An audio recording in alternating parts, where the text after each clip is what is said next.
All right, so today we're going to talk more about two-step equations. But I'm going to show you some that might look a little tricky. Okay? So the first one, what if we had r over negative 3 equal, two-step equation, plus 11 equals 5.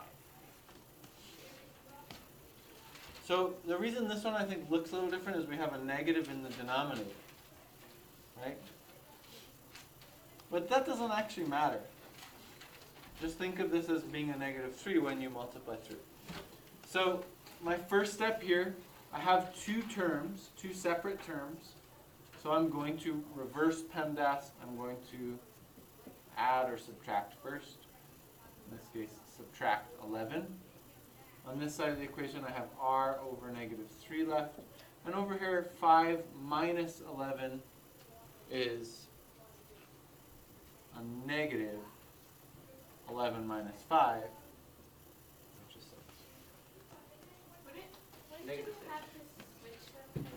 Right. So what we do in our heads, right, is we think 11 minus 5, which is 6, but then we make that negative. Exactly. How long will it be practiced? Or you can write it out. So now we have r divided by negative 3, right? Every fraction is a division problem. So we're going to multiply by negative 3. These are going to cancel. We just have r equals, what's a negative times a negative? A positive. What is 6 times 3? 18. My answer is 18. Plug that in. 18 divided by negative 3 plus 11 equals 5. 18 divided by negative 3 is negative 6 plus 11 equals 5. Negative 6 plus 11 is the same thing as 11 minus 6. So that does equal 5. 5 equals 5. That's the answer? So that's Oh no, R. that's our check. Okay. Right? We made sure that that's correct. I boxed my answer up here. R equals 18. That's what I plugged in. So R equals 18 would be the answer.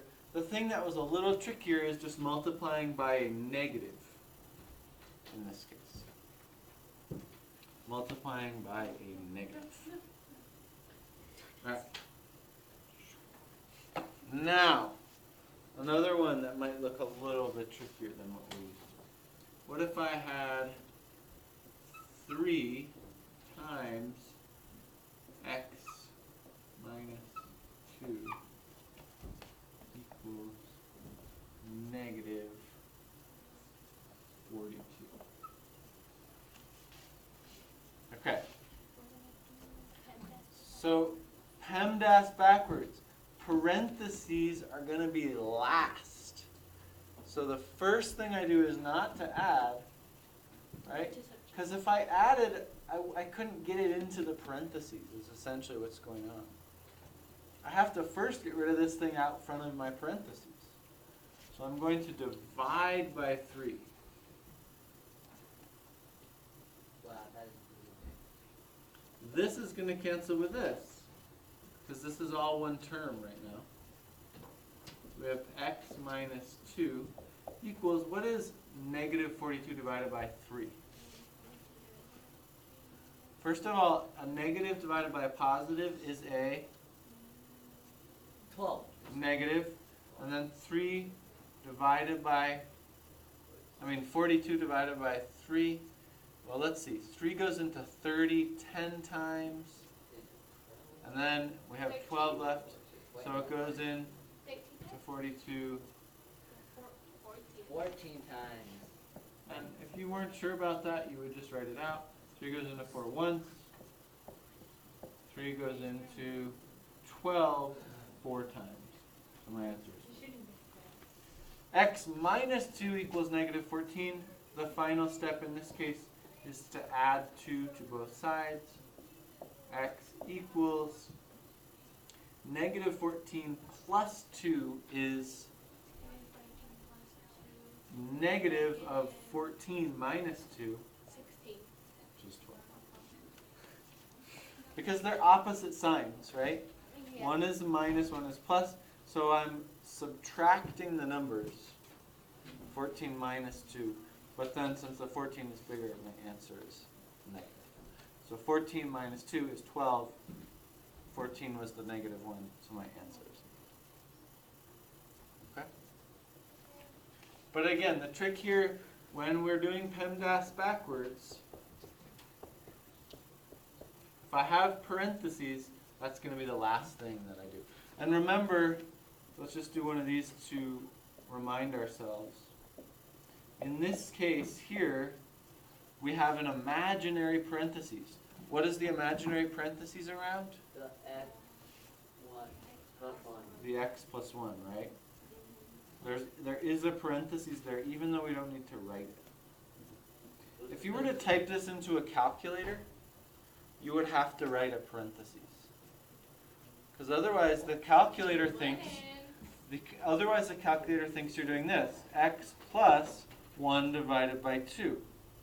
That's not the same thing as that. Those are different. Yeah, Luca. I have been wondering this forever, and I really need the answer to it. How do do a fraction on a calculator?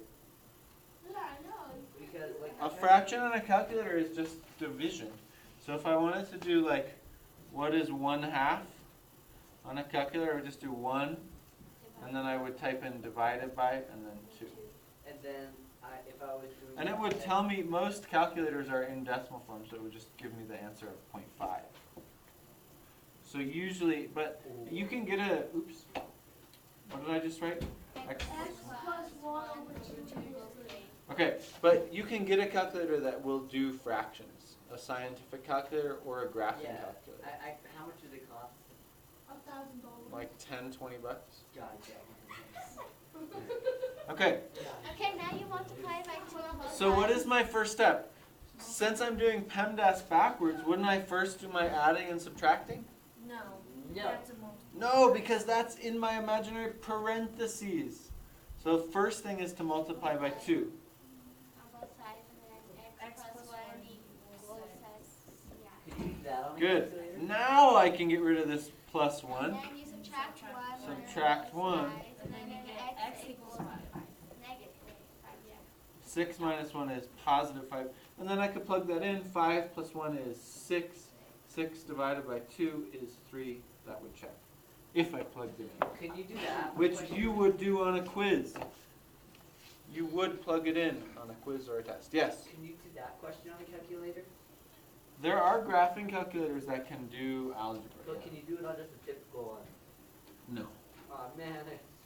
But if you did it on a calculator, I would want you to show your work still, right? Well, man. So I would still want you to do each step. It wouldn't really help you very much. True, but you give me the Right. answer. That's what's important. Okay. What's important is the work, the steps, So you're right? The only- effort that goes towards that answer. So the grade is If only you- the work and not the answer. Yeah, if I gave you a complex problem on a homework or a quiz, and you just wrote the answer without showing me how you got it, you would not get full credit, right? I would take points off, because especially on a homework, I don't know if you got it maybe using some weird calculator, right? What about the Or internet? asking your brother, what's the answer to this? What And about he the tells you internet? the answer. He's only 10. Maybe he's a 10-year-old genius. What about the That's internet? he's not- The internet tells me what the answer is. So that's why I want to see your work, right? Is because I want to see that you know how to do this. So when it comes time for the quiz, and your 10-year-old genius brother's not there anymore, then you can do it on the quiz. He's smart, but he's not genius. All right, guys, I'm still recording, so let's get back to some other examples. Okay, another example. What if I had this? 5 minus y equals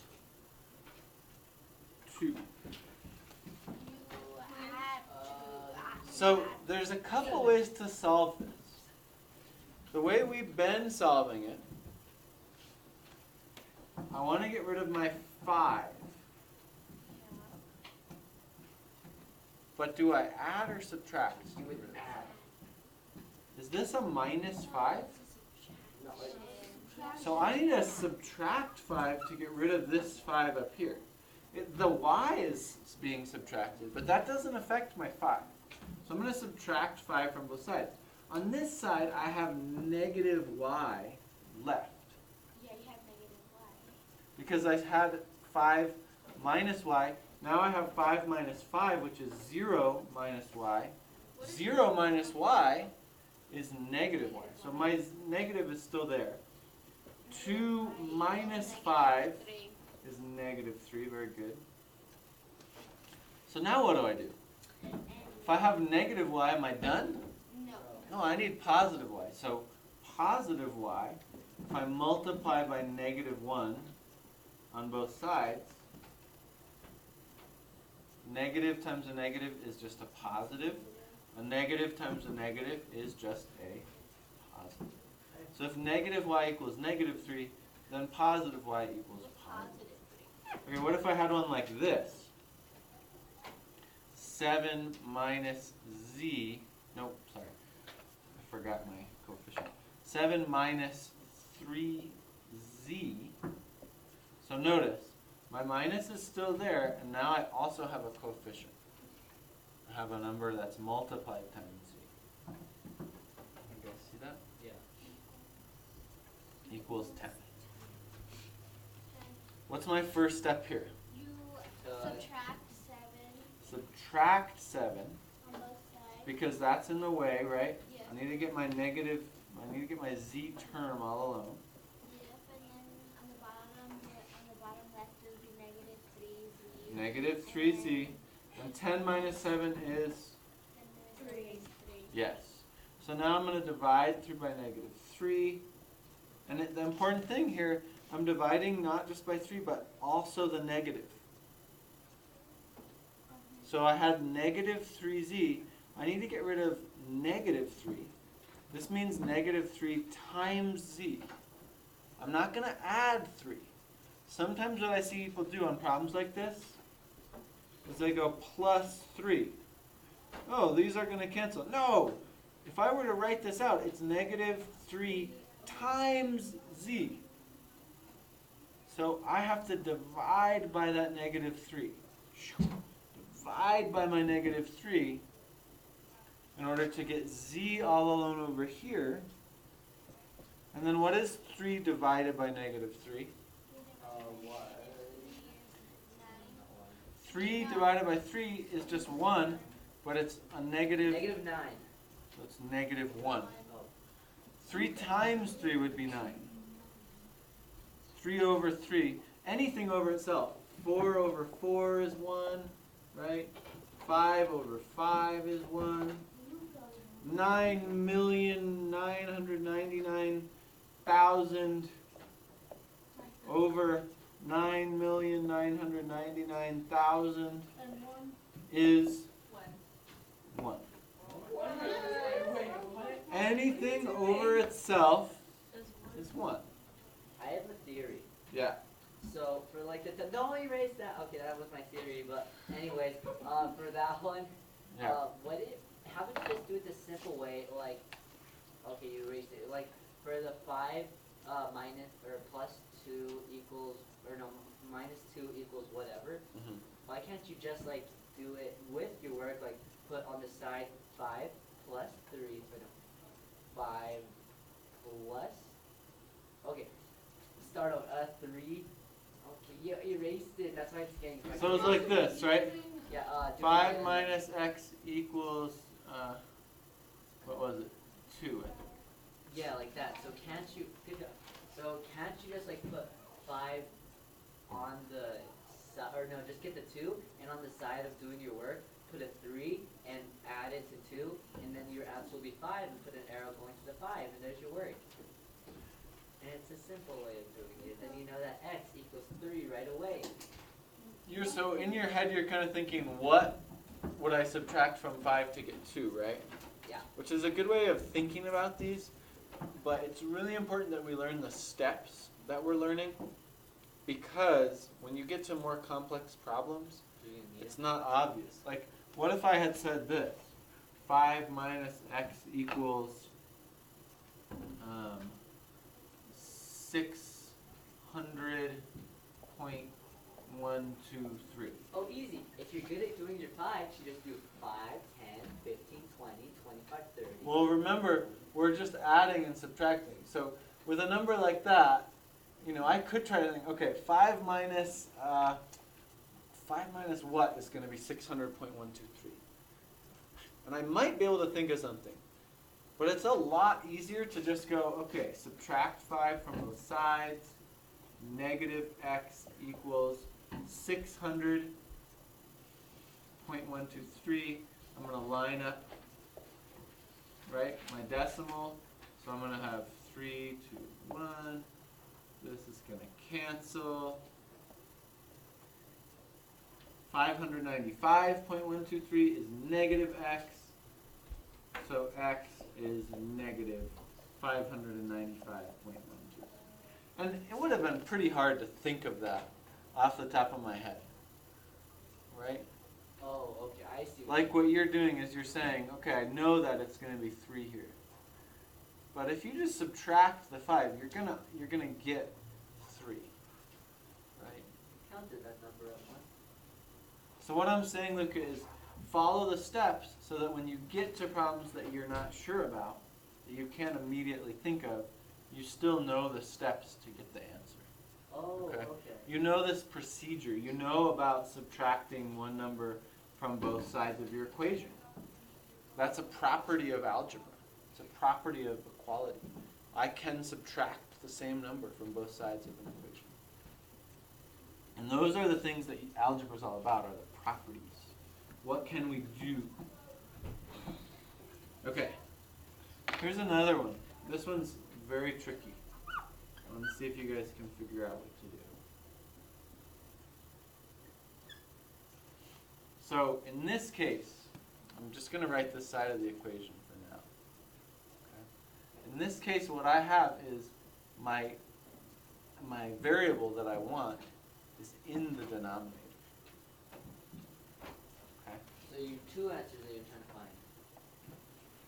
Oh, never mind. So in this case, this procedure is going to be a little different.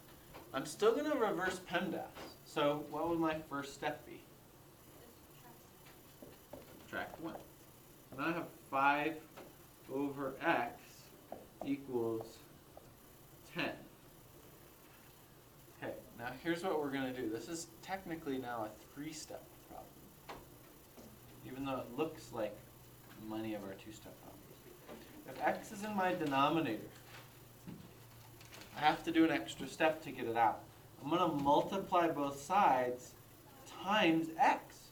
Remember, I can multiply times anything I want. It doesn't have to be a number. It could be a variable. So now I have the x's canceled. 5 equals 10x.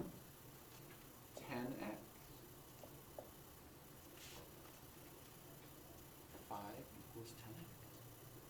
Now, we know how to do this one, right? We just divide by 10. So now we have 10x divided by 10 is just x. And 5 divided by 10 is 1/2. 1 over 2. 10 divided by 5 is 2, right? But 5 divided by 10 is 1/2. Remember, this would be 2. Let's do another one like that.